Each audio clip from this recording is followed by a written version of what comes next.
Christ a la prééminence dans l'éternité. C'est pourquoi aussi Dieu l'a souverainement élevé et lui a donné le nom qui est au-dessus de tout nom, afin qu'au nom de Jésus, tout genou fléchisse dans les cieux, sur la terre et sous la terre, et que toute langue confesse que Jésus-Christ est Seigneur, à la gloire de Dieu le Père. Philippiens 2, 9, 11. Tu es digne, notre Seigneur et notre Dieu, de recevoir la gloire, l'honneur et la puissance, car tu as créé toutes choses et c'est par ta volonté qu'elles existent et qu'elles ont été créées. Apocalypse 4, 11. Il disait d'une voix forte, l'agneau qui a été immolé est digne de recevoir la puissance, la richesse, la sagesse, la force, l'honneur, la gloire et la louange. Et toutes les créatures qui sont dans le ciel, sur la terre, sous la terre, sur la mer et tout ce qui s'y trouve. Et je les entendis qui disaient à celui qui est assis sur le trône et à l'agneau, soit la louange, l'honneur, la gloire et la force au siècle des siècles. Et les 4 êtres vivants disaient Amen. Et les vieillards se prosternèrent et adorèrent. Apocalypse 5, 12, 14. Bien-aimés, nous sommes maintenant enfants de Dieu et ce que nous serons n'a pas encore été manifesté. Nous savons que lorsqu'il paraîtra, nous serons semblables à lui parce que nous le verrons tel qu'il est. 1 Jean 3, 2.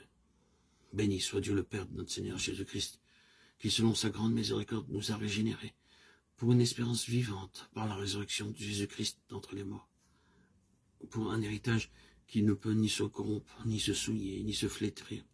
Il vous est réservé dans les cieux. 1 Pierre 1, 3, 4.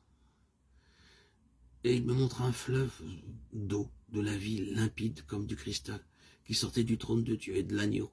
Au milieu de la place de la ville et sur les 2 bords du fleuve, il y avait un arbre de vie, produisant 12 fois des fruits, rendant son fruit chaque mois, et dont les feuilles servaient à la guérison des nations. Il n'y aura plus d'anathème. Le trône de Dieu et de l'agneau sera dans la ville. Ses serviteurs le serviront et verront sa face, et son nom sera sur leur front. Il n'y aura plus de nuit, et ils n'auront besoin ni de lampe, ni de lumière, parce que le Seigneur Dieu les éclairera, et ils régneront au siècle des siècles. Apocalypse 22, 1, 5. Après la mort et la résurrection de Christ, Dieu l'a souverainement élevé, et a donné le nom qui est au-dessus de tout nom, afin qu'au nom de Jésus, tout genou fléchisse, sous les cieux, sur la terre, et sous la terre, et que toute langue confesse que Jésus-Christ est Seigneur.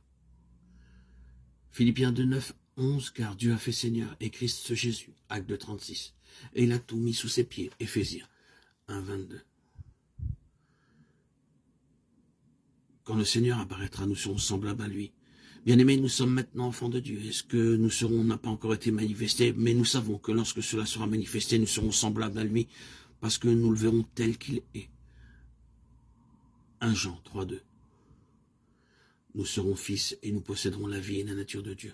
Nous serons aussi héritiers, ayant l'héritage et la gloire de Dieu.